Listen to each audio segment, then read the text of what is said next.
అందరికీ నమస్తే నుల్లా welcome to MR media Telangana. Revanth Reddy గారి 2 ఏండ్ల కష్టానికి మరి ప్రతిఫలం రాబోతుందా లేకపోతే అది బూమరాంగ్ అయి రేవంత్ రెడ్డి గారి మెడకి చుట్టుకుంటుందో తెలియదు కానీ ఏదైతే మెయిన్గా అసెంబ్లీ ఎన్నికలలో కాళేశ్వరం ప్రాజెక్టే వినియోగించుకున్నారు, పార్లమెంట్ ఎన్నికలలో కాళేశ్వరం ప్రాజెక్టే మాట్లాడుకున్నారు. ఇప్పుడు స్థానిక సంస్థల ఎన్నికలలో కూడా కాళేశ్వరం ప్రాజెక్టు ముంగట పెట్టుకొని కేసీఆర్ని ముంగట పెట్టుకొని ఎన్నికలకు పోవాలని డిసైడ్ అయినరు. అందుకే ఈ అసెంబ్లీలో చర్చ అనే అంశము తెర మీదకి తీసుకొస్తుందని చెప్పేసి చాలా మంది మాట్లాడుకుంటున్న అంశం. ఇక అయిపోయింది ఆఖరి అస్త్రం. కాళేశ్వరం కమిషన్ నివేదిక ఏదైతే పీసీ ఘోష్ 650 పేజీల నివేదిక ఇచ్చిండ్రు అని చెప్పిండ్రో ఆ నివేదిక తర్వాత ఇంకా కాళేశ్వరం మీద రేవంత్ రెడ్డి కానీ రేవంత్ రెడ్డి ప్రభుత్వం కానీ ఏం మాట్లాడనీకు ఉండదు. ఒకవేళ మాట్లాడినా కూడా జనాలు రివర్స్ వీళ్ళే పిచ్చోళ్ళని చూసినట్టు చూసే పరిస్థితులు ఏర్పడతాయి. అయితే ఈ కాళేశ్వరం కమిషన్ మీద అసెంబ్లీలో చర్చ పెట్టేది కంపల్సరా, పెట్టాల్సింది ఉండేనా? అసలు పెట్టకపోతే ఏమవుతుంది, పెడితే ఏమవుతుంది? ఒకవేళ పెట్టిన తర్వాత అది రేవంత్ రెడ్డి వైపు తిరుగుతుందా లేకపోతే కేసీఆర్ను విలన్గా చూపెట్టే ప్రయత్నాలు చేస్తుండ్రా ముఖ్యమంత్రి రేవంత్ రెడ్డి? ఇగో ఇటువంటి అంశాలన్నీ మనతో మాట్లాడడానికి మాజీ TWRDC చైర్మన్ వి ప్రకాష్ అన్న ఉన్నారు. అన్నతో మాట్లాడదాం. అన్నకు వెల్కమ్ చేద్దాం. అన్న నమస్తే. నమస్తే రేఖ. ఎట్లున్నారన్న? మంచిగా ఉన్నాం అన్న. అసెంబ్లీ సమావేశాలు ఇవాళ మొదలైనాయి. మాగంటి గోపీనాథ్ గారికి సంతాప సభ ప్రకటించి రేపు మళ్ళీ పొద్దుగల 9 గంటలకు షురువు అవుతుంది.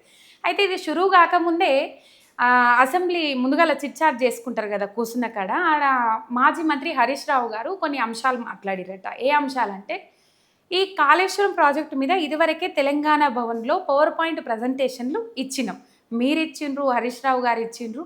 మళ్ళొకసారి అసెంబ్లీ వేదికగా ఈ పవర్ పాయింట్ ప్రజెంటేషన్ ఇస్తే తెలంగాణ జనాలకు పూర్తిగా క్లియర్గా అర్థమవుతుంది అని దాని మీద ఒక చిట్చాట్ పెట్టండి, లేకపోతే కాళేశ్వరం పవర్ పాయింట్ ప్రజెంటేషన్ గురించి మాట్లాడుండ్రి అంటే లేదు అవసరం లేదు అని శ్రీధర్ బాబు గారు, స్పీకర్ గారు, రేవంత్ రెడ్డి గారు చెప్పుడు జరిగిందట. ఎందుకు వాళ్ళు ఈ పవర్ పాయింట్ ప్రజెంటేషన్ 1 గంట పడుతుంది అనుకోర్రి అటు ఇటు, లేకపోతే అర్ధగంటలో చెప్పేస్తారని అనుకోర్రి, ఎందుకు వద్దంటున్నారు? అంటే ఒకటమ్మా, వాళ్ళకి అర్థం కాదు, చెప్తే వినరు. అంటే ప్రజల కోసం కాదు. హరీష్ రావు గారు పవర్ పాయింట్ ప్రజెంటేషన్ ఇస్తా అన్నది శాసనసభ్యుల కోసం. సభలో ఉన్న శాసనసభ్యులకు దాని మీద ఏమాత్రం అవగాహన లేదు. వాళ్ళు ఎట్లయిపోయిందంటే అదొక ఏనుగు అయితే ఈ శాసనసభ్యులంతా గుడ్డి వాళ్ళలాగా వ్యవహరిస్తున్నారు. అసలు వాళ్ళకు కాళేశ్వరం గురించి కనీసం ఒక 10% కూడా అవగాహన లేదు. అసలు అందరు ఏమంటారంటే 1,00,000 కోట్లు పోయిందంటారు మేడిగడ్డలో ఒక పియర్ పోతేనే. అసలు అయిందే నా 93,000 కోట్లు ఈ రోజు వరకు. కాంగ్రెస్ వచ్చినాక రూపాయి పెట్టలేదు దాని మీద. నేను ఒక విషయం చెప్తా. ఇప్పుడు మేడిగడ్డ అదే కదా మూలం. అది లేకపోతే ఎక్కడి నుంచి వస్తుంది 38 లక్షల ఎకరాల ఆయకట్టు నీరు అని చెప్పి మాట్లాడతారు. 5,90,000 ఎకరాలకు మేడిగడ్డతో సంబంధం లేకుండా లింక్ 7 అంటాం, ఏడవ లింక్ శ్రీరామ్ సాగర్ నుంచి వస్తాయి. ప్రాబ్లం ఏమో లింక్ 1లో. లింక్ 1లో ప్రాబ్లం ఉంది. లింక్ 1తో సంబంధం లేదు, లింక్ 2తో సంబంధం లేదు, లింక్ 3 నుంచి 6తో సంబంధం లేదు. నేరుగా శ్రీరామ్ సాగర్లో ఇవాళ అయితే నిండింది కదా, అక్కడి నుంచి కామారెడ్డికి, తర్వాత నిర్మల్కు, నిజామాబాద్కు, ఆదిలాబాద్కు, ఆ ప్రాంతానికి అంతా కూడా 5,90,000 ఎకరాలకు. అంటే అసలు ఆయకట్టే కొత్త ఆయకట్టు 18,25,000 ఎకరాలు. అందులో దాదాపు 6 లక్షలు అంటే 1/3. అంటే 1/3 ఆయకట్టు మేడిగడ్డ సంబంధం లేకుండా శ్రీరామ్ సాగర్ నుంచి వస్తాయి వరదలు వచ్చినప్పుడు. మరి ఎట్లా మాట్లాడతారమ్మా వీళ్ళు? కాళేశ్వరం ఒక్క పేరు పోగానే 1,00,000 కోట్లు పోయినాయి. ఇప్పుడు 1,00,000 కోట్లలో 20,000 కోట్లన్నా ఇక్కడ ఖర్చు పెడతారు కదా. మరి ఇదైతే వర్క్ జరుగుతూనే ఉన్నది కదా. ఇదొకటి. రెండవది ఏంటంటే ఇప్పుడు ఈ ఎల్లంపల్లి దగ్గర నుంచి మొన్న వరద వచ్చింది కడెంపు. వరద వచ్చినప్పుడు ఏం చేశారు, ఎల్లంపల్లి దగ్గర నుంచి నందిమేడారము, గాయత్రి పంపౌదుల ద్వారా, అంటే ప్యాకేజ్ 6, 7, 8 లింక్ 2 దాని ద్వారా ఏం చేశారంటే నీళ్ళన్నింటినీ కూడా మిడ్ మానేరు పంపించారు. కొద్ది రోజులు పంపులు నడిచినాయి. మళ్ళీ తర్వాత శ్రీరామ్ సాగర్ వరద వచ్చింది, గేట్లు తీసే పరిస్థితి వచ్చింది. వచ్చినప్పుడు ఏం చేశారు, మిడ్ మానేరుకు నేరుగా వరద కాలువ ద్వారా పోయినాయి. అప్పుడైతే ఒక్క పంపు కూడా ఆన్ చేయరు. మరి ఈ మేడిగడ్డ ఆన్ చేయలే కదా, ఆన్ చేయకుండా వచ్చినాయి కదా. అంటే వరద లేనప్పుడు, వర్షాలు లేనప్పుడు మేడిగడ్డ పనిచేస్తనే ఉద్దేశము. తర్వాత రబీ పంటలు, యాసంగి పంటలకు నీళ్ళు ఉండవు కాబట్టి ఆడ మేడిగడ్డ దగ్గర గేట్లు వేసి ఆ యాసంగి పంటల కన్నెపల్లి దగ్గర నుంచి లిఫ్ట్ చేసి మళ్ళీ మిడ్ మానేర్ నింపడం అనేది ఇది కాళేశ్వరానికి సంబంధించిన వ్యవహారం. కానీ వీళ్ళకి ఏమీ తెలియదు. అంటే ప్రజల కోసం కాదు, ఇప్పుడు పవర్ పాయింట్ కేవలం ఎమ్మెల్యేల కోసం. ప్రజలకు అవగాహన ఉంది. అవగాహన లేనిది రేవంత్ రెడ్డికి, అవగాహన లేనిది ఉత్తమ్ కుమార్ రెడ్డికి, అవగాహన లేనిది అక్కడ ఉన్న మంత్రులకు, ఎమ్మెల్యేలకు. వాళ్ళు వినరు, చెప్తే వాళ్ళు టీవీలు చూడరు, మాలాంటి వాళ్ళు మాట్లాడితే వినరు. వాళ్ళు ఇంజనీర్లను కలవరు, ఇంజనీర్లు చెప్పేది వాళ్ళకి అర్థం కాదు. ఇంజనీర్లు కూడా చెవిటోని మీద ఎందుకు శంఖం ఊదాలని చెప్పి ఇది తెలిసిన ఇంజనీర్లు కూడా నోరు మూసుకొని కూర్చున్నారు. దీన్ని కట్టిన వాళ్ళని ఏదో ఆరోపణ వేసి బట్టగాల్చి మీదేసి జైల్లో కూర్చోబెట్టారు. సరే వాళ్ళు బెయిల్ మీద వచ్చిన అందరూ కూడా, బట్ ఇట్లా చేస్తున్నది ప్రభుత్వం. కానీ పీసీ ఘోష్ కమిషన్ ఏదైతే నివేదిక ఇచ్చిందో ఆ నివేదికలో కేసీఆర్ దోషి, హరీష్ రావు దోషి, ఈటెల రాజేందర్ దోషి, చర్యలు తీసుకోవచ్చు అనే అంశాన్ని మెన్షన్ చేసిరని బయట బాగా ప్రసారం అవుతుంది కదన్న. ఎంక్వైరీ కమిషన్ యాక్ట్ ప్రకారంగా దోషులను నిర్ధారించే హక్కు ఉండదు ఆయనకు. ఆయన ఇర్రెగ్యులారిటీస్ ఏం జరిగినాయో అంతవరకు మాత్రమే ముందు పెట్టాలి. దోషులను నిర్ధారించాలంటే దోషులని ఆరోపణ ఎవరి మీద అయితే వస్తుందో వాళ్ళకి అవకాశం ఇవ్వాలి. అవతల వ్యక్తి చెప్పేది కరెక్టా తప్ప. ఇప్పుడు పీసీ ఘోష్ దగ్గరికి ఒక అతను వచ్చి కేసీఆర్ చేయమంటే చేసిన అనడానికో ఆయన నమ్ముతాడా? అంటే ఆయనకు అవకాశం ఇవ్వాలి కదా. నీకోసం ఇట్లా కేసీఆర్ పిలిచి అడగాలి. అడగడమే కాదు, వీళ్ళ వకీల్ను క్రాస్ ఎగ్జామిన్ చేయడానికి అవకాశం ఇవ్వాలి. సాక్షి చెప్పేది నిజమా అబద్ధమా? ఉంటుందా? ఉండదా? ఇప్పుడు ఒక జడ్జి నువ్వు చెప్పంగానే ఏకపక్షంగా నమ్ముతాడా? అవతల వ్యక్తికి కూడా అవకాశం ఇచ్చి అతను చెప్పేదానిలో నిజమెంత అనేది వెరిఫై చేయడానికి అడ్వకేట్తో వాదించాలి కదా. జరిగిందా అది? 119 మంది సాక్షులను విచారించాడు. ఒక్కరినన్నా క్రాస్ ఎగ్జామిన్ చేసినలా వకీల్ ఎంటర్ అయ్యండి దానిలకు. మరి ఇంత చిన్న లాజిక్ని ఎట్లా మర్చిపోయాడు పీసీ ఘోష్? అందుకే ఈ ఒక్క పాయింట్ తోని అది Kaleshwaram commission PC Ghosh commission కాదు, కాంగ్రెస్ కమిషనే అని అర్థమైపోతుంది. అట్లా కాదు, కమిషనే, పీసీ ఘోష్ కమిషనే. కానీ ఈ కమిషను పొరపాట్లు చేసింది. అందరిలాగా నేను ఆరోపణ చేయ ఇతను ఏదో డబ్బులు లొంగిపోయిందని, లేకుంటే ఇతని మీద ఒత్తిడి చేశారని ఒక ప్రచారం అయితే అవుతుంది. అది కూడా నా చెవిన పడ్డది. ఏంటిదా ప్రచారం? అది కూడా మీతో షేర్ చేస్తాను నేను. చెప్పండి. ఆదిత్యనాథ్ ఘోష్ ఈ ఒక 5-6 సార్లు 7-8 సార్లు బెంగాల్ పోయిండని, కలకత్తా పోయిండని, ఆయన ఘోష్ గారిని కలిసిండని, ఘోష్ గారు ఆయనతో ఇన్ఫ్లుయెన్స్ అయిండని. అంటే ఈయన ఇరిగేషన్ సెక్రటరీగా పనిచేశాడు కదా లాస్ట్ 10-12 ఏళ్ళ నుంచి.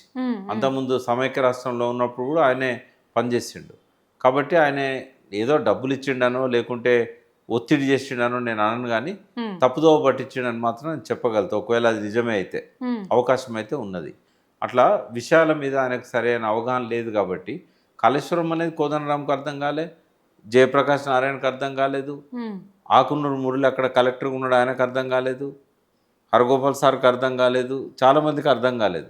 అంటే అర్థం చేసుకోవడానికి ప్రయత్నం చేయలే వాళ్ళని తప్పు పట్టనే. ఎందుకంటే వీళ్ళంతా మేధావులు, తెలంగాణ ప్రజలు, మేము అందరం గౌరవిస్తాం వాళ్ళని. కానీ వాళ్ళు టైం ఇచ్చి ఇంజనీర్లతో కూర్చోనో మాలాంటి వాళ్ళతో కూర్చోనో కొంత స్టడీ చేశాం కదా. వాళ్ళ ఫీల్డ్లో వాళ్ళు మేధావులు, నీటిపారుదలలో వాళ్ళు మేధావులు కారు కదా. కాబట్టి నీటిపారుదల మీద కొద్దిగా అవగాహన ఉన్న వాళ్ళను, స్టడీ చేసిన వాళ్ళను కూర్చోబెట్టుకొని ఇదెట్లా అదెట్లా అని అడిగి ఉంటే వాళ్ళు తప్పుదో పట్టకపోదురు. వాళ్ళకే ఇక్కడ పుట్టిన వాళ్ళు, ఇక్కడ ప్రజల కోసం జీవితాలను త్యాగం చేసిన వాళ్ళు, పదవులను త్యాగం చేసిన వాళ్ళు మంచి మనుషులు. వాళ్ళకే అర్థం కాలేదు కదమ్మా కాళేశ్వరం. ఎన్నిసార్లు మనం చూస్తున్నాం. మరి ఒకప్పుడు మెచ్చుకున్న వాళ్ళు కూడా ఇప్పుడు తిప్పిపోతలా అంటే ఇప్పుడు తిప్పిపోతలు తప్ప వేరే దారి లేదనేది కోదండరాం సార్ చెప్పాలి కదా. ఎందుకంటే నీరు పళ్ళ మెరుగు నిజం దేవుడేరు అన్నట్టు సమైక్య రాష్ట్రం అంతా ఏం చెప్పారు? మీరు మీద ఉన్నారు, నీళ్ళు కింద ఉన్నాయి, మీకు ఎట్లా వస్తాయి అన్నారు. మరి మన తెలంగాణ ఎందుకు తెచ్చుకున్నాం? వాళ్ళు అయితే ఇయర్ మనకు నీళ్ళు కింద నుంచి పైకి తీసుకురావాలంటే మనకే సాధ్యమవుతుంది. మన అవసరం అది, వేరే దారి లేదు మనకు. కాబట్టి వాళ్ళకే అర్థం కానప్పుడు ఈ మట్టి బిడ్డలు, ఇక్కడ పుట్టిన వాళ్ళు, ఇక్కడ పెరుగుతున్న వాళ్ళు, ఈ ప్రజల కోసం త్యాగాలు చేస్తున్న వాళ్ళకే అర్థమవుతలేదు. ఘోష్ గారికి ఎట్లా అర్థమవుతుందమ్మా? ఘోష్ గారు ఏంటంటే ఇంజనీర్ కాదు, ఇరిగేషన్ మీద ఆయనకు అవగాహన లేదు. ఆయన ఒక జడ్జిగా తీసుకొచ్చి పెట్టారు. ఆయన ఎన్నడూ ఐఏఎస్ కాదు, అడ్మినిస్ట్రేటివ్ అనుభవం కూడా లేదు. కాబట్టి ఆయన కొన్ని పొరపాట్లు చేసే అవకాశం ఉంటుంది. అటువంటి కాడ ఆదిత్యనాథ్ దాస్ లాంటి వాళ్ళు ఇంకొంచెం పక్కదారి పట్టేయడానికో ప్రయత్నం చేసి ఉండొచ్చు. ఉమ్, ఎందుకంటే ఆయన ఎన్నిసార్లు కలకత్తా పోయిండు, ఆయన కాల్ డాటా ఇదంతా దిస్తే తెలుస్తుంది. అవు. ఎక్కడి నుంచి వచ్చింది కాల్ డాటా, ఘోష్ గారి ఇంటి దగ్గర నుంచి వచ్చిందా కలకత్తాలో, లేదా హోటల్ నుంచి వచ్చిందా, ఇక్కడేమన్నా ఆయనకి అన్నప్పుడు తాగుతృష్ణాలు పోయి కలిసిండా, ఇవన్నీ తీయాలి బయటికి. ఉమ్. కానీ ఒక కుట్ర జరిగింది అనేది బయట ప్రచారం అవుతుంది. జరుగుతుందన్న ప్రచారం? ప్రచారం జరుగుతుంది. నాకు నిన్న వాట్సాప్ మెసేజ్లు వచ్చినాయి, ఉమ్, ఇట్లా ప్రచారం జరుగుతుంది, దీని మీద మీ వ్యాఖ్య ఏందని కూడా అడిగారు నన్ను. ఉమ్, నేను కొంత దాని మీద ఎంక్వైరీ చేసుకోవాల్సి ఉంటుంది. ఉమ్, బట్ ఘోష్ గారిని మాత్రం నేను నమ్ముతున్నా. ఆయన పొరపాట్లు చేయొచ్చు, తప్పులు చేయొచ్చు, కానీ డబ్బులకు ఇంకో దానికో లొంగే వ్యక్తి కాదు. ఉమ్, ఆయన మీద నాకు గౌరవం ఉందని కూడా నేను చెప్పాను. ఉమ్, బట్ నివేదిక ఇప్పుడు ఘోష్ గారి మీద గౌరవం ఉండడం వేరు, ఘోష్ గారు రాసిన అంశాలు ఉమ్, అవి వాస్తవాలు కానప్పుడు ఖండించే హక్కు కూడా నాకు ఉంటుంది. నేనే చెప్పిన ఘోష్ గారు చాలా నిజాయితీగా ఉన్నారు, ఆయన మంచి రిపోర్ట్ వస్తుందని నేను అనుకుంటున్నా. ఉమ్, కానీ ఆయన ముందున్న సాక్ష్యాధారాలను ఆయన చదవలేదు. ఉమ్, ఆయన ముందు విచారించిన సాక్ష్యం క్రాస్ చేయడానికి అవకాశం ఇవ్వలేదు. కేసీఆర్ గారికి కూడా మీ మీద ఆరోపణలు వచ్చినాయని చెప్పి ముందు చెప్పి దానికి తగ్గ ఆధారాలు ఉంటే తీసుకురమ్మని కూడా చెప్పలేదు. ఉమ్, ఎవరికి సఫిషియెంట్ టైం ఇవ్వలేదు. ఉమ్, కొంచెం తొందరపాటు అయితే ఆయన దగ్గర కనబడ్డది. గతంలో కూడా ఇక్కడ హైకోర్టులో చీఫ్ జస్టిస్గా పనిచేశాడు తెలంగాణ ఉద్యమం చాలా ఉధృతంగా ఉన్నప్పుడు. ఉమ్, అప్పుడు కిరణ్ కుమార్ రెడ్డి ముఖ్యమంత్రి. ఆ టైంలో కూడా ఆయన ఇక్కడ కొంత తొందరపాటు ఆయన సహజ లక్షణం అని చెప్పి కొంతమంది అడ్వకేట్ కూడా చెప్తున్నారు. కానీ 3 నెలల కోసం వేసిన నివేదిక ఏడాదిన్నర పొద్దైపోయింది కదన్న. అంటే మరి ఇక్కడ తొందరపాటు తొందరపాటు తీర్పు కోసం తొందరపాటు కాదు, ఉమ్, అభిప్రాయాలకు రావడంలో నాకు జరిగింది ఒక అనుభవం చెప్తా. చెప్పండి. ఎందుకు 18,25,000 ఎకరాల ఆయకట్టు పెరిగింది 16,40,000 నుంచి 18,25,000కు? ఉమ్, అంటే దాదాపు 16 2 18 అంటే 1,70,000 చిల్లర ఎకరాలు పెరిగింది.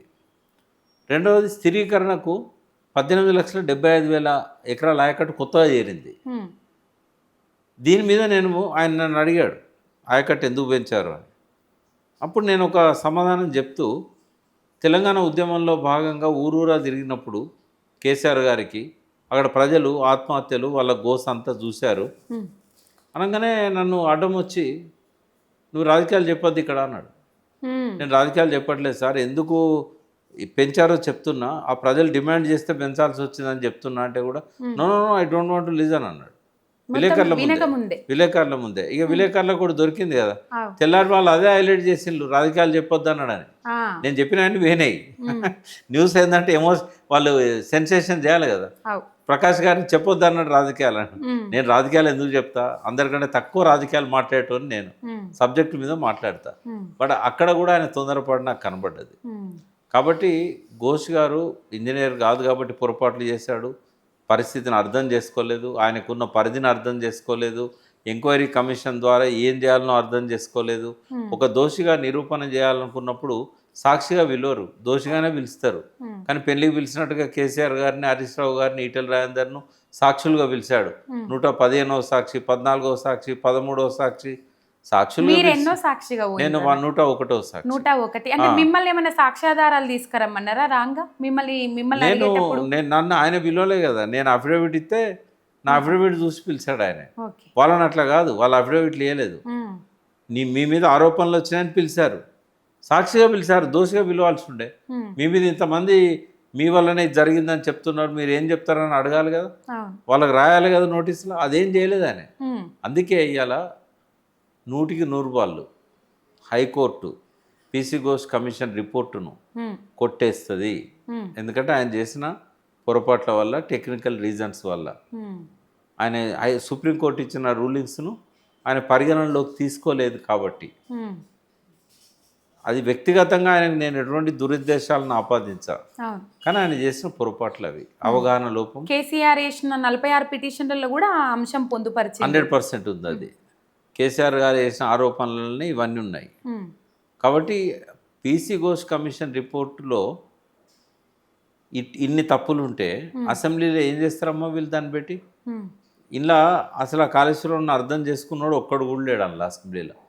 కేవలం ఈ బీఆర్ఎస్లో కొంత హరీష్ రావు గారు కావచ్చు, ఆయన ఎమ్మెల్యేలకు పవర్ పాయింట్ ప్రజెంటేషన్ ఇచ్చి ఒక్కొక్క విషయాన్ని అర్థం చేయించిండు కాబట్టి, అదే పవర్ పాయింట్ ప్రజెంటేషన్ సూర్యాపేటలో జగదీష్ రెడ్డి ఇచ్చిండు కాబట్టి, కేటీఆర్ గారు మొదటి నుంచి కూడా దీన్ని క్లోజ్గా అబ్జర్వ్ చేస్తున్నారు కాబట్టి, వీళ్ళకు ఒక 5-6 దీని మీద అవగాహన ఉంటుందేమో కానీ వెనకాలన్న వివిధ నియోజకవర్గాల బీఆర్ఎస్ ఎమ్మెల్యేలకు కావచ్చు, కాంగ్రెస్ ఎమ్మెల్యేలకు కావచ్చు, సాక్షాత్తు ముఖ్యమంత్రికి కావచ్చు, నీటిపారుదల మంత్రికి కావచ్చు, మనం చూసినాం కదా ఆల్రెడీ. ఎవరికి కూడా దాని మీద అవగాహన లేదు.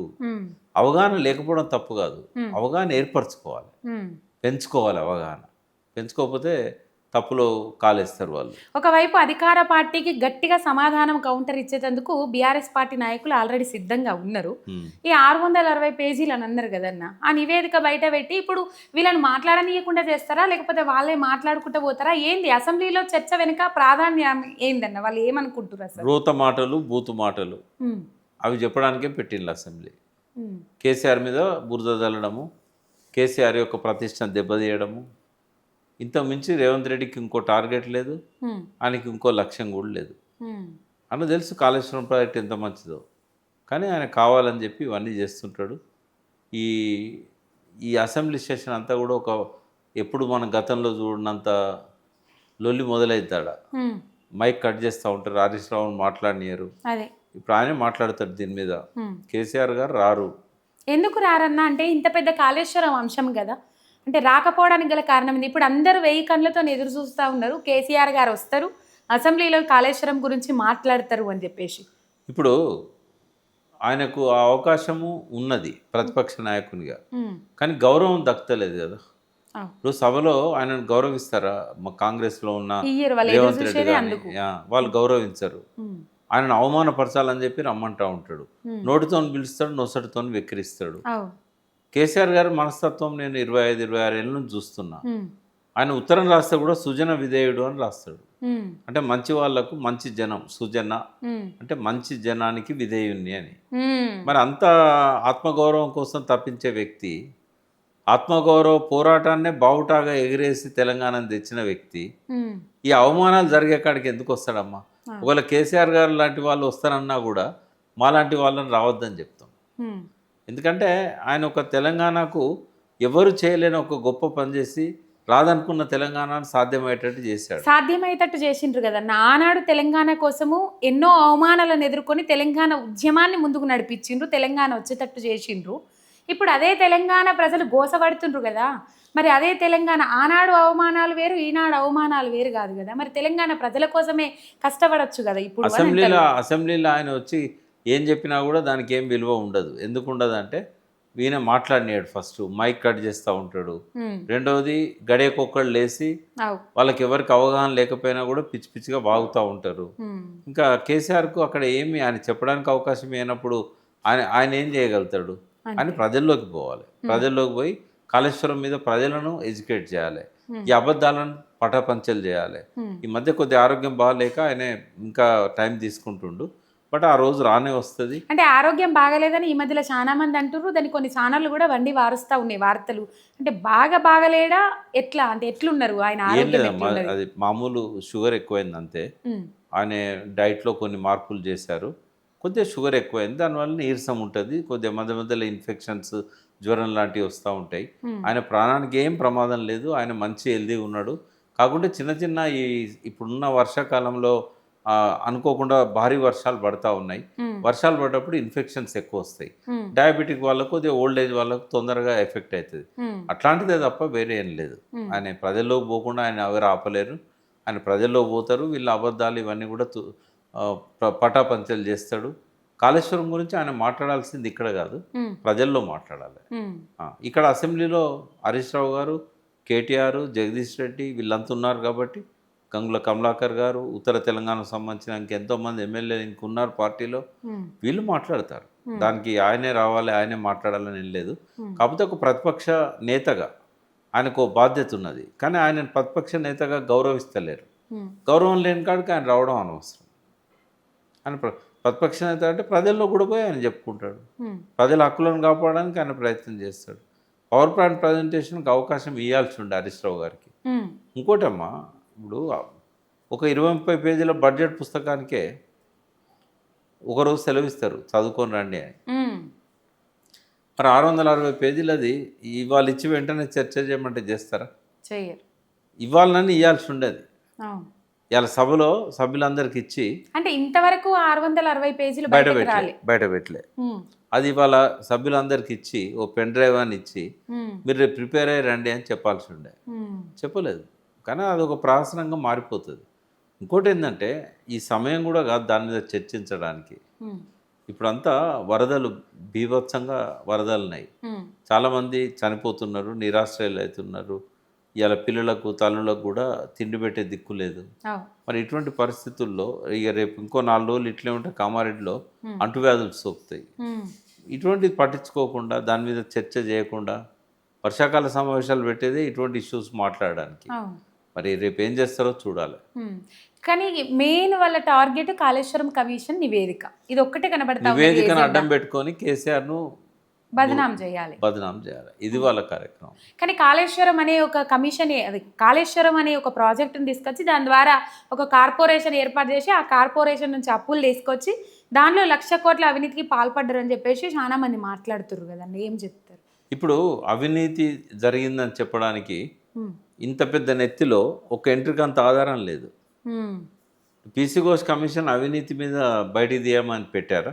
ఉమ్. ఆయన ఒక్క మాట అన్న రాశాడు అవినీతి గురించి? లేదు, రాయలేదు కదా. విజిలెన్స్ కమిటీ రిపోర్ట్లో లేదు, ఎన్డీఎస్ఏలో లేదు, ఉమ్. ఒకవేళ రాసుంటే 60 పేజీలలోనే ఇచ్చేటోళ్ళు బయట. ఇచ్చేటోళ్ళు. కాబట్టి అవినీతి గురించి ఊరికే నోరు పారేసుకుంటాను తప్ప ఉమ్, ఫలానా దగ్గర అవినీతి జరిగిందని చెప్పడానికి ఒక్క ఆధారం లేదు. ఉమ్, అవినీతి జరగలేదని చెప్పడానికి సాక్షాత్తు పార్లమెంటే సాక్ష్యం. ఉమ్, ఉత్తమ్ కుమార్ రెడ్డి గత ఎన్నికల కంటే ముందు పిసిసి ప్రెసిడెంట్. ఆయన పిసిసి ప్రెసిడెంట్గా ఉన్నప్పుడు ఆయన ఎంపీ ఉమ్, నల్గొండ ఎంపీగా ఆయన పార్లమెంట్లో ఒక ప్రశ్న లేవనెత్తిండు, కాళేశ్వరంలో ఏమన్నా అవినీతి జరిగిందా? ఉమ్, సాక్షాత్తు కేంద్ర జలశక్తి శాఖ మంత్రి గజేంద్ర సింగ్ షెకావత్ ఫస్ట్ టర్మ్లో అవును. ఆయనే స్పష్టంగా సమాధానం చెప్పిండు కాళేశ్వరంలో అవినీతి జరగలేదని. ఉమ్, ఇంకంతకంటే ఏం కావాలి? పోనీ అవినీతి జరిగితే చూపెట్టాలి, బయట పెట్టాలి. ఎక్కడన్నా బయట పెట్టిందా? ఏ కమిషన్ అన్న బయట పెట్టిందా? ఏ కమిటీ అన్న బయట పెట్టిందా? ఊరికే మాట్లాడుతుంటారు. వాస్తవంగా చెప్పాలంటే కేసీఆర్ గారి ప్లేస్లో ఎవ్వరు ముఖ్యమంత్రి ఉన్నా ఉమ్, దాన్ని 3,00,000 కోట్ల బడ్జెట్ చేద్దరు. ఎందుకంటే ఆయన ఈ 40,000 కోట్లను 80,000 కోట్లకు చేశాడు కదా. ఉమ్, 7 సంవత్సరాల తేడా ఉంది మధ్యలో, 2010 నుంచి 2017. ఉమ్, ఏదో అదివరకు 40,000 అయింది 2010లో. ఏం చేయకుండా 7 ఏళ్ళలో ధరలు పెరిగినాయని కూడా 80,000 కోట్లు చేయొచ్చు దాన్ని. అవును. కానీ ఆ 40,000 కోట్లలో ఆయన ఏమేం చేసిండు? ఒకటి 16,40,000 ఎకరాల నుంచి 37 లక్షల ఎకరాలకు ఆయకట్టు పెంచాడు. ఉమ్, అంటే దాదాపుగా 2.5 రెట్లు ఎక్కువ. రాజశేఖర్ రెడ్డి 12,60,000 నుంచి ఉమ్, 16,40,000. ఉమ్, కేవలం ఒక 3,80,000 ఎకరాలు అదనపు ఆయకట్టు చేర్చడానికి 3,80,000. ఉమ్, 1.5 రెట్లు పెంచిండు బడ్జెట్. 17,000 కోట్ల నుంచి 38,500 కోట్లకు పోయింది. అంటే కేవలం 3,80,000 ఎకరాలు కొత్తగా చేర్చడానికి. ఉమ్, మరి ఇక్కడ 16,40,000 ఎకరాల నుంచి 38 లక్షల ఎకరాలకు పెంచడానికి, 37 లక్షల ఎకరాలకు పెంచడానికి ఉమ్, మరి ఆయన చేసిన పద్ధతితో పోలిస్తే ఎన్ని రెట్లు పెరగాలమ్మా? అవు. 3 రెట్లు పెరగాలి. ఉమ్, రెండవది, ఆయన 14 టీఎంసీల రిజర్వాయర్లకే 38 లక్షల 50,000 38 లక్షల దాదాపు 38,000 కోట్లు పెట్టాడు ఆయన. ఉమ్, ఉమ్, 38,000 కోట్లు పెట్టాడు. ఇప్పుడు ఆ రిజర్వాయర్లు 14 నుంచి 141కి పోయినాయి. అంటే 10 టైమ్స్ పెరిగినాయి. అవును. మరి ఎంత పెరగాలి బడ్జెట్? 10 రెట్లు పెరగాలి ఉమ్, రిజర్వాయర్ల బడ్జెట్.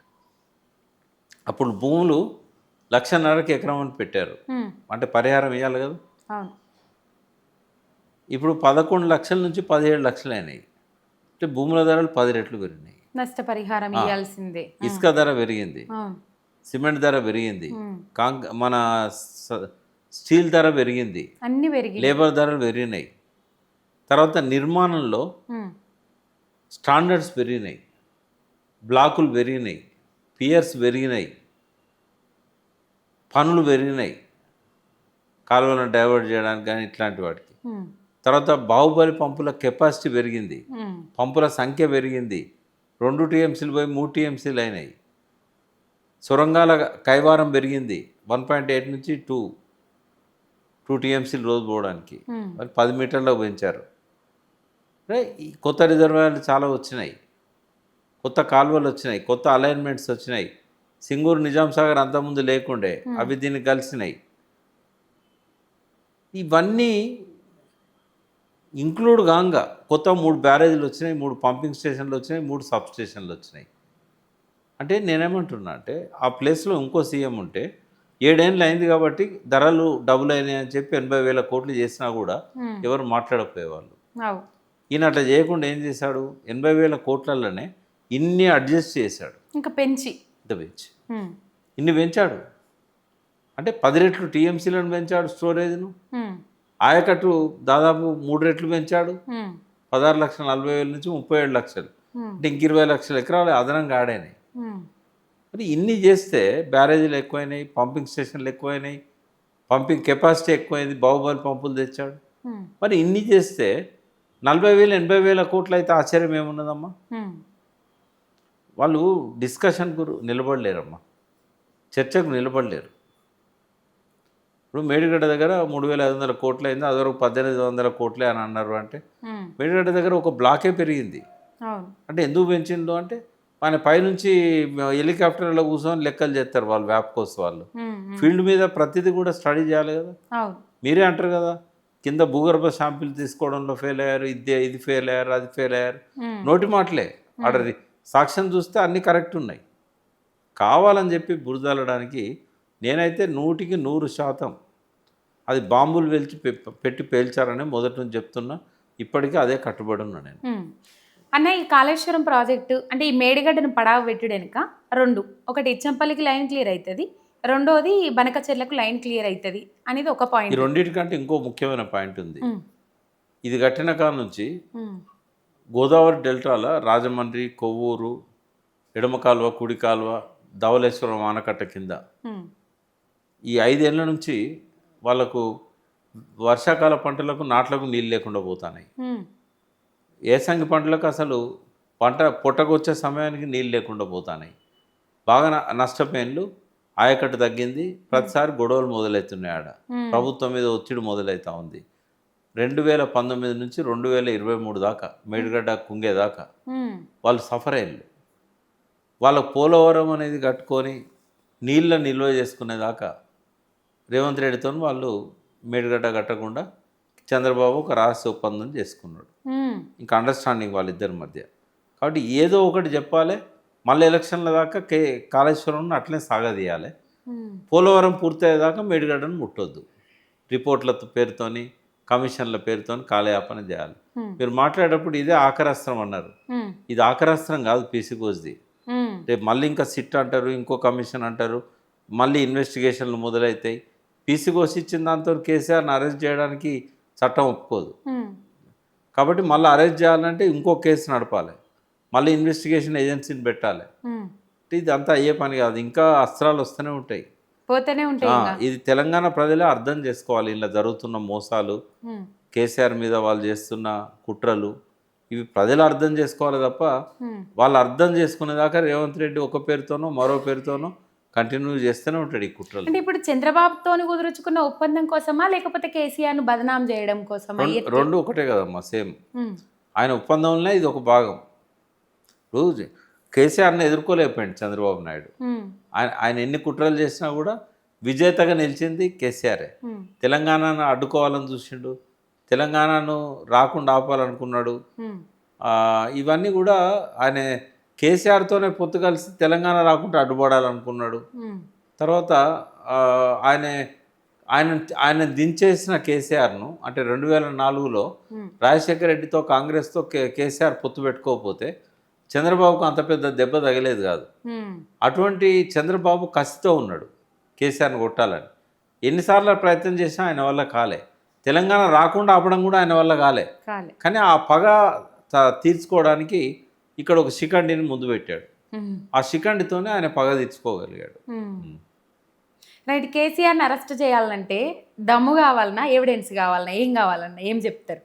ఇప్పుడు రెండు కావాలి. ఎందుకంటే కేసీఆర్ని అరెస్ట్ చేస్తే తెలంగాణ భగ్గం ఉంటుంది, ప్రజల లోపల రేవంత్ రెడ్డి పూర్తిగా పతనం అయిపోతాడు. ఎందుకంటే ఇప్పటికి ప్రజల్లో ఏం కనబడుతుందంటే కేసీఆరే బాగుండే, నేను ఊరికే మాట ఢిల్లీ పోతున్నాడు, కేసీఆర్కు ఢిల్లీ పోవాల్సిన అవసరం లేకుండే, కేసీఆర్ ఏది కావాలనుకుంటే అది మన కోసం నిర్ణయం తీసుకునేవాడు, ఈయన అన్నిటికి పోయి అక్కడ పర్మిషన్ తీసుకోవాలి, వాళ్ళు ఒప్పుకోరు.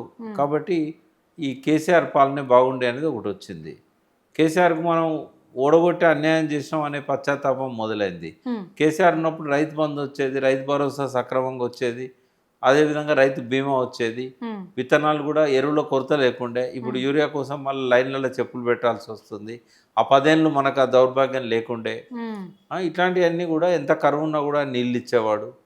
కాళేశ్వరం అనేది ఒక గొప్ప ప్రాజెక్ట్ అనేది మనం అర్థం చేసుకోలేక వాడు చెప్పిన అబద్ధాలన్నీ నమ్మి మనము ఓడగొడితిమి అని ప్రజలు పశ్చాత్తాపంతో ఉన్నారు.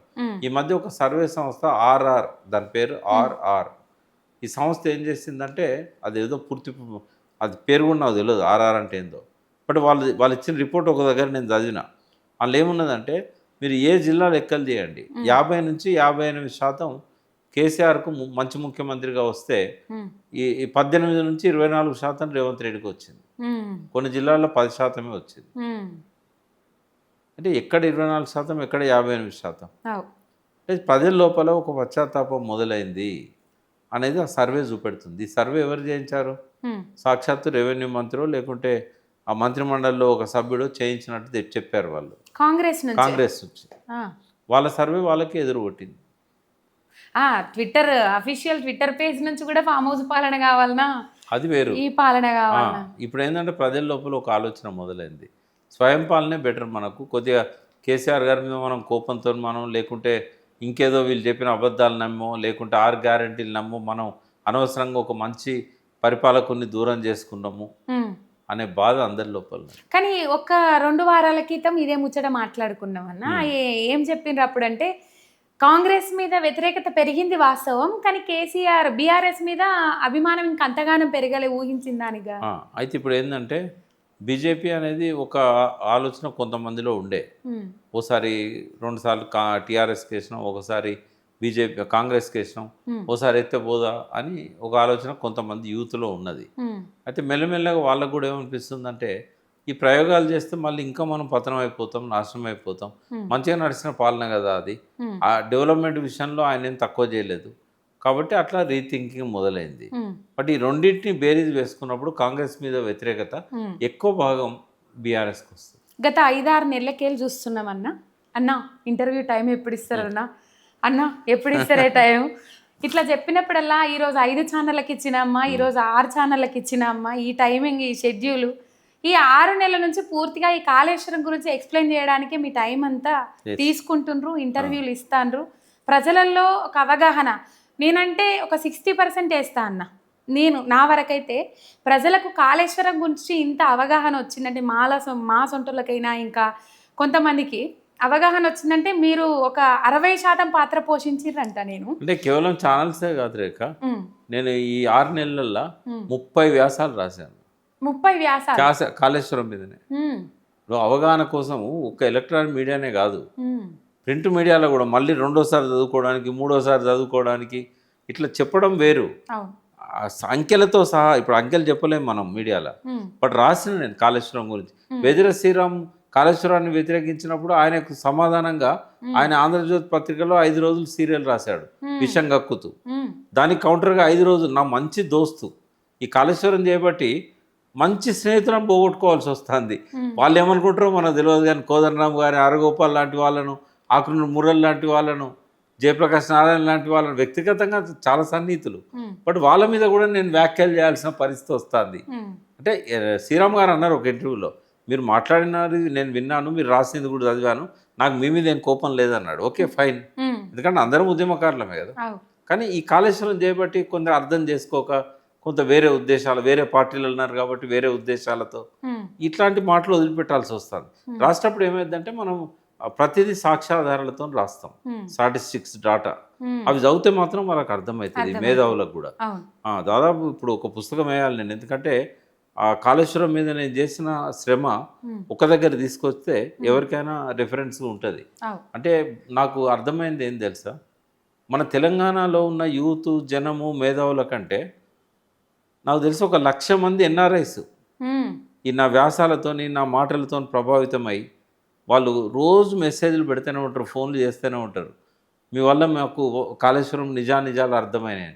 నిన్నగాక మొన్న పోయిన వారం రోజులు కాళేశ్వరం కుట్రలు నిజాలని ఒక సీరియల్ రాశాను.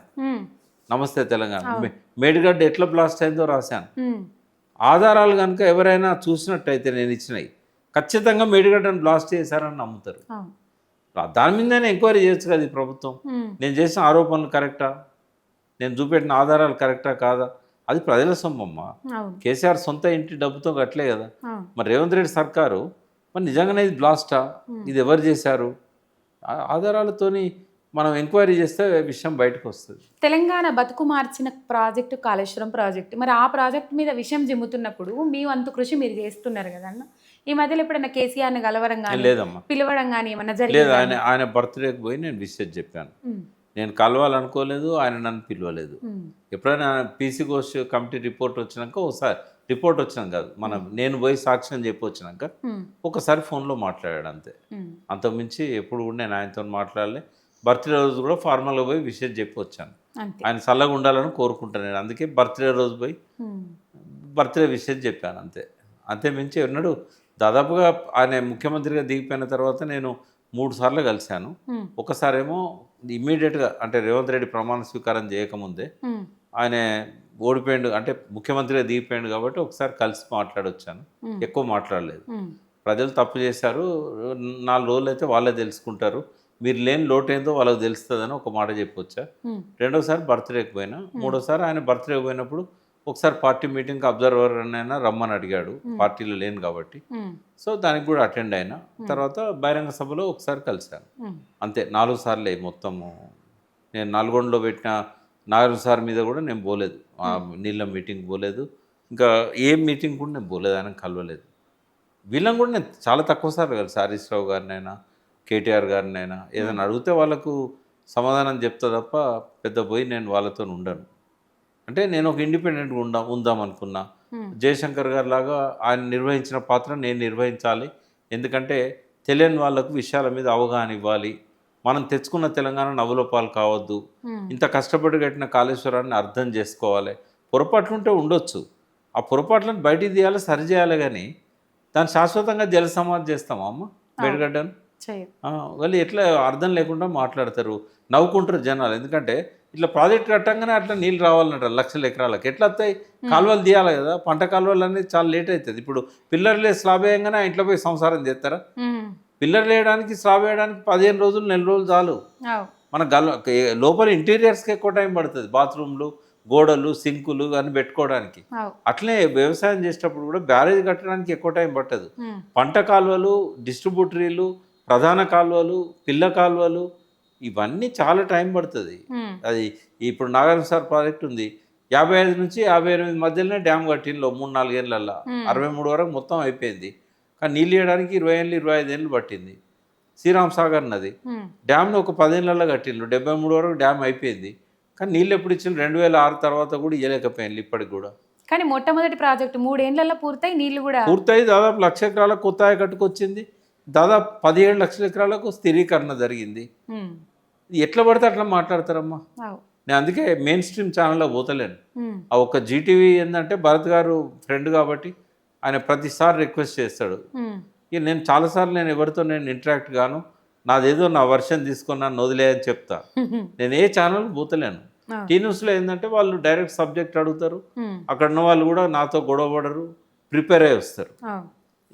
అందుకే డిబేట్లకు ఎక్కువ పోతలేను. యూట్యూబ్ ఛానల్స్ అయితే నేరుగా నేను అనుకున్నది చెప్పగలుగుతా, యాంకర్ అడిగే ప్రశ్నకు సమానం చెప్పగలుగుతా, ఎవరితోనైనా సమానంగా చర్చించగలుగుతా నేను. కానీ అటువంటి వ్యక్తిని తీసుకొస్తలేరు. ఇప్పుడు శ్యాంప్రసాద్ రెడ్డి లాంటి వాళ్ళను, ఇంజనీర్స్ ఎవరైతే అవగాహన అన్నదో వాళ్ళని కూర్చోబెడితే నేను మాట్లాడగలుగుతా.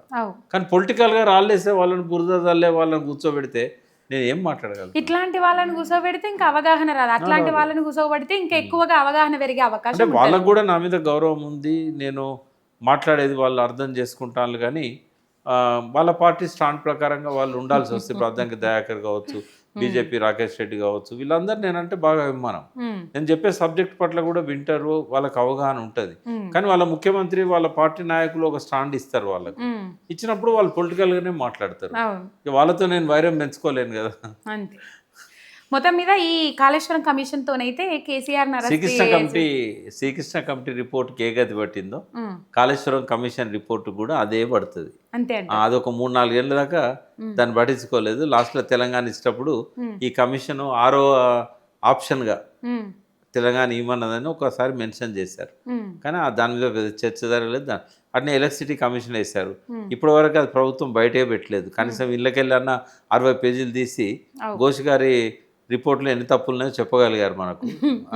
కానీ అది ఎలక్ట్రిసిటీ అప్పటికే 3 నెలలు 4 నెలలు అయింది. ఇప్పటి వరకు దాని గురించి అతిగతి లేదు. ఇప్పుడు మీరు అన్నారు కదా, ఏ కమిషన్ రిపోర్ట్నైనా అసెంబ్లీలో పెట్టి చర్చించాల్సిన అవసరం లేదు, దాన్ని పట్టించుకోవాల్సిన అవసరం కూడా లేదు. అది వాళ్ళ ప్రభుత్వానికి ఉపయోగపడదని కూడా పట్టించుకుంటారు, ఉపయోగపడదంటే పక్కకు పెడతారు.